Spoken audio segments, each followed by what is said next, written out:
My name is Tessie, and I always thought I had a happy marriage. My husband, Jerry, and I shared a relationship filled with ease, fun, and laughter. One of the ways we kept things lively was through playful teasing. Jerry loved to joke about how amazing he was in the bedroom. It was a running gag between us. He'd often brag, not in an arrogant way, but with a confidence that made me laugh and kept a bit of excitement alive in our relationship. It was just part of our dynamic, something that kept things lighthearted and fun. But one night, everything changed with a single joke. We were relaxing in the living room after a long day, not really watching TV, just enjoying each other's company. Jerry, as usual, started with his playful teasing, hipping himself up with over-the-top confidence. I was laughing along, and without thinking, I decided to tease him back. With a smirk, I said, "My ex has always been better than you in bed." I expected Jerry to fire back with something dramatic or playful like he always did. Maybe a cheesy line like, "Let me remind you why you married me." But that didn't happen. Instead, his face fell, his smile vanished, and without a word, he stood up and walked out of the room. At first, I thought he was pretending to be upset, part of the back and forth we often had.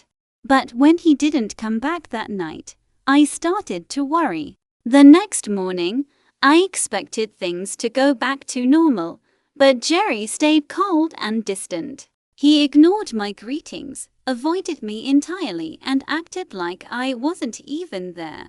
For days, the silence between us grew heavier. Every attempt I made to reach out was met with indifference. I started replaying that moment, wondering how one offhand comment could hurt him so deeply. By midweek, I was getting frustrated. I knew my joke had been out of line, but the punishment felt extreme. I wanted to talk things out, but Jerry refused. By the end of the week, I convinced myself it would blow over. But when Jerry came home one evening and silently handed me a stack of papers, my heart sank. Divorce papers. He stood there, arms crossed, his face devoid of the warmth I had known for years. "Sign it," he said. I was stunned. I tried to explain, to apologize, to remind him of the love we shared. But it was like talking to a wall. Jerry had already made up his mind. I refused to sign. I wanted to fix things, to make him understand that my words were never meant to hurt him. But no matter how much I tried, Jerry remained cold and distant. I kept hoping he'd soften, that he'd see reason.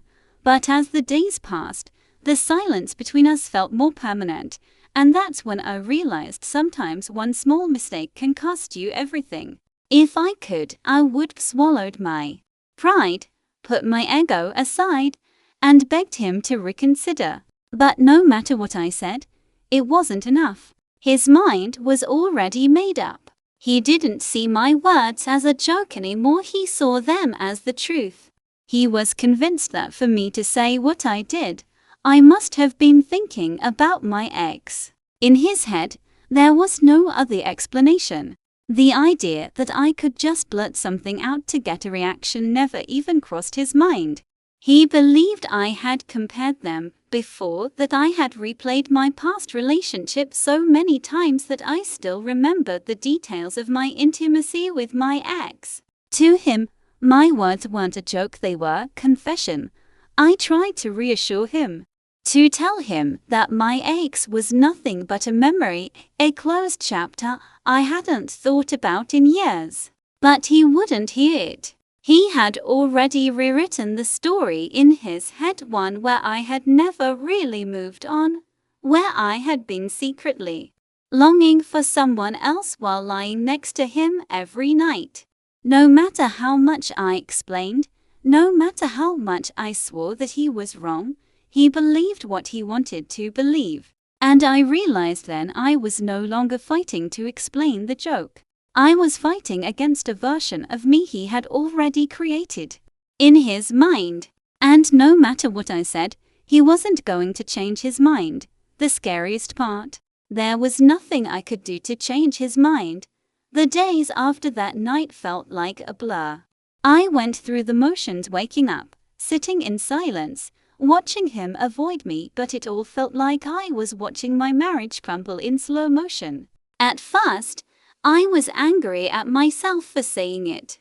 I kept wishing I could rewind time and swallow my words before they ever left my mouth. Maybe if I had just laughed instead of speaking, or chosen a different joke, none of this would have happened. Maybe I had ruined everything with my own stupidity.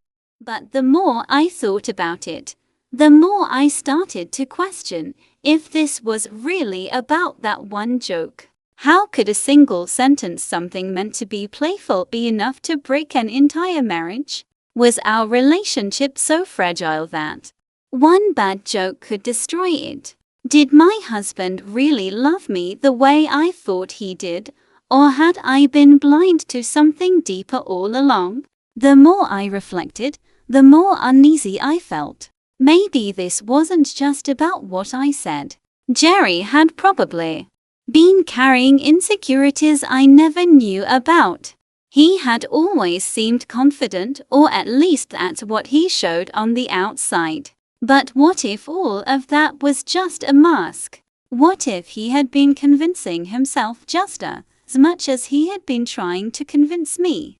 Then another thought hit me, like a punch to the stomach. What if he had already checked out of the marriage before this even happened? What if he had been waiting for a reason to leave and I had just handed him the perfect excuse? A person doesn't throw away a life together over a joke unless they're already looking for an exit. I wrestled with these thoughts in silence, because no matter what the truth was, one thing became painfully clear: he wasn't willing to forgive me. He wasn't willing to have a conversation. He wasn't willing to fight for us. And if he wasn't willing to do any of those things, then maybe I had been the only one holding on to this marriage in the first place. I spent another week trying to fix what felt like an impossible situation. But no matter what I said, no matter how much I tried, Jerry refused to budge. When he put the divorce papers in front of me again, I didn't cry this time. I didn't beg. I didn't argue. I just looked at him and asked one final question. Are you really willing to throw away our entire marriage over this? He didn't hesitate. He just said, "You already did," and that was it. That was the moment I knew I had been holding on to something that no longer existed. So I signed, not because I wanted to, not because I stopped loving him, but because I finally understood that a marriage where one mistake, one joke, can end everything is not a marriage worth fighting for. A relationship built on real love should be able to survive misunderstandings. A marriage built on trust should have room for forgiveness. But if Jerry truly loved me, he would have listened. If he truly trusted me, he would have understood. And because he didn't, I had no choice but to let go. I wish I could say it felt freeing that I walked away with my head held high. But the truth is, it hurt like hell. It still does. But what hurts more is realizing that I was the only one fighting for us. And a marriage where only one person is fighting is already over. Looking back, this whole situation taught me things I never thought I'd have to learn the hard way. You know, people say experience is the best teacher, but I never imagined my own marriage would become a lesson in itself. It's easy to look at a moment like this and say, "Oh, she shouldn't have joked like that," or "Oh, he's way too sensitive." But real life is never that simple.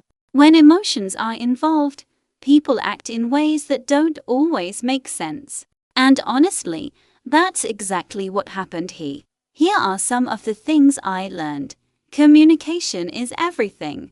If you're in a relationship where one bad joke can destroy everything, there's a bigger issue beneath the surface. Because let's be real, happy, secure couples don't break up over one sentence. They talk things out. They express how they feel.